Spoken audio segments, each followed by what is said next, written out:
अब आ गया जी सिलेबस। बहुत सारे बच्चे बोलते हैं सर 4 ईयर का सिलेबस क्या है, 6 ईयर का सिलेबस क्या है। तो ये ऑफिशियल है, ये ऑफिशियल सिलेबस है आपका। तो सबसे पहले बात कर लेते हैं हम यहां पे syllabus for entrance test BSc honours agriculture या बीएफएससी 4 ईयर। तो सबसे पहले बात करेंगे फिजिक्स की।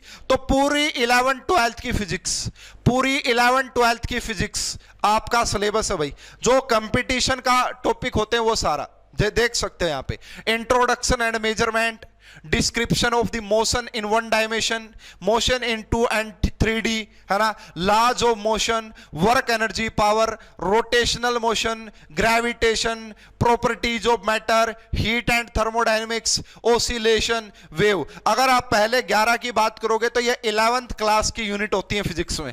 ये आपका 11th क्लास की यूनिट होती है फिजिक्स में।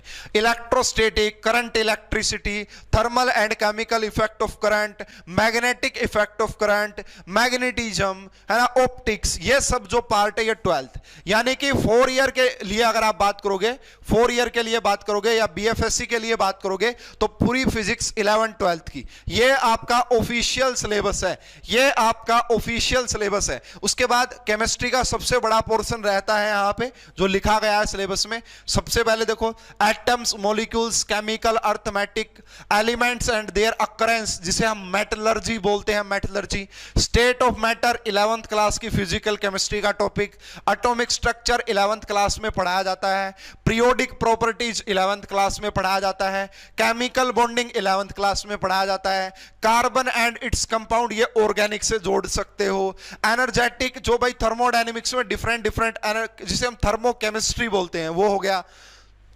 केमिकल इक्विलिब्रियम हो गया, रिडॉक्स रिएक्शन हो गई, है ना, rate of chemical reaction, chemical kinetics हो गया, है ना। कहने का मतलब यह है 11th and 12th, 11th and 12th का पूरा कंपटीशन का सिलेबस है। 11th and 12th पूरा कंपटीशन का सिलेबस आ गया, है ना। Chemistry of non metal 1, non metal 2, जो मेन एस ब्लॉक हो गए, पी ब्लॉक हो गए, हाइड्रोजन हो गया, डी ब्लॉक हो गए, कोऑर्डिनेशन कंपाउंड हो गया, structure and shape of hydrocarbons, ये ऑर्गेनिक केमिस्ट्री में जो हाइड्रोकार्बन टॉपिक होता है वो। तो 18 टॉपिक यहां पे लिखे हुए हैं और आगे ही 18 टॉपिक आगे लिखे हुए हैं, ये राजी। तो केमिस्ट्री के सबसे ज्यादा टॉपिक लिखे हुए हैं ऑफिशियल सिलेबस में। Molecules of life, atomic structure and bonding, solid state 12th, solution, thermodynamics, electrochemistry, chemical kinetics, ये फंक्शनल ग्रुप ऑर्गेनिक केमिस्ट्री आ गई, है ना। यहाँ पे रिप्रेजेंटेटिव एलिमेंट्स आ गए, ट्रांजिशन मेटल आ गई इंक्लूडिंग लैंथेनाइड्स, ऑर्गेनोमेटालिक केमिस्ट्री आ गई, कोऑर्डिनेशन केमिस्ट्री आ गई, न्यूक्लियर केमिस्ट्री आ गई, सिंथेटिक एंड नेचुरल पॉलीमर्स आ गए, सरफेस केमिस्ट्री आ गई, बायोमॉलिक्यूल्स आ गए, बायोलॉजिकल प्रोसेस आ गए, केमिस्ट्री इन एक्शन। तो कुल मिला के 37 टॉपिक दिए गए हैं। अब क्या क्या पढ़ना चाहिए और क्यों पढ़ना चाहिए, उसके लिए आपके पास है पढ़ रहे ऑनलाइन क्लासेस का ऑप्शन, जो आपको बेस्ट प्रिपरेशन करवाती है BSc agriculture 4 year and 6 year के लिए। तो अगर आप इन चीजों को नहीं समझ पा रहे हैं तो आपको बस एक काम करना है, वो है पढ़ रहे ऑनलाइन क्लासेस का कोर्स ज्वाइन करना है। सब कुछ बता दिया जाता है कि क्या पढ़ना चाहिए और क्या नहीं पढ़ना चाहिए, ठीक है। क्योंकि हमारे पास काफी एक्सपीरियंस टीचर हैं, है ना, ऑलरेडी हमारे पास सारे प्रीवियस ईयर क्वेश्चन है, जिससे हमें पता रहता है कि एचयू क्या क्या क्वेश्चन पूछती है किस किस टॉपिक से।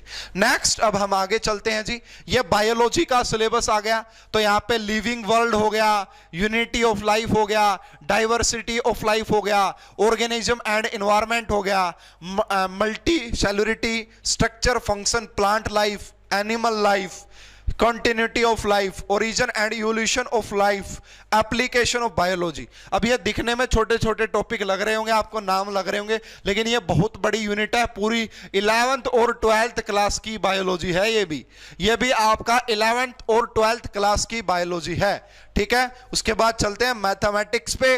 मैथमेटिक्स में भी पूरा सेट्स हो गए भाई, complex number, quadratic equation, sequence series, statics, permutation, combination, mathematical induction, linear programming, exponential, trigonometry, circle, conic section. ये पहले 12 टॉपिक आपका जो है वो 11th क्लास के मैथमेटिक्स के टॉपिक होते हैं, वो आपका 11th क्लास के मैथमेटिक्स के टॉपिक होते हैं। Matrix, vector, differential equation, integral, indefinite, definite सब आ गया, प्रोबेबिलिटी, ये सब 12th के होते हैं। तो मैथ में भी 11th प्लस 12th, मैथ में भी 11th प्लस 12th मिला दो आप, ठीक है। तो कहने का मतलब है 4 ईयर का जो सिलेबस है वो 11th और 12th की पूरी फिजिक्स, केमिस्ट्री, मैथ, बायोलॉजी का सिलेबस होता है, ठीक है। और इतना सिलेबस पढ़ने के लिए आपको काफी मेहनत भी करनी पड़ेगी, तो पढ़ रहे ऑनलाइन क्लासेस आपके लिए हेल्प करने को तैयार है। अब हम बात करते हैं भाई आपका बीएससी एग्रीकल्चर जो 6 ईयर का प्रोग्राम होता है उसका सिलेबस क्या है। यह भी ऑफिशियल सिलेबस है, तो यहां पे 6 ईयर लिखा हुआ है। सबसे पहले देखो, मैंने अभी बताया कि 60 क्वेश्चन एग्रीकल्चर के आते हैं, तो एग्रीकल्चर में क्या क्या पढ़ना है जी। तो देखो यहां पे knowledge of candidate in the vernacular language about the land measurement, है ना भाई। बिग्गा क्या होता है, कनाल क्या होता है, ये सारी चीजें शायद यही आती है लैंड मेजरमेंट में।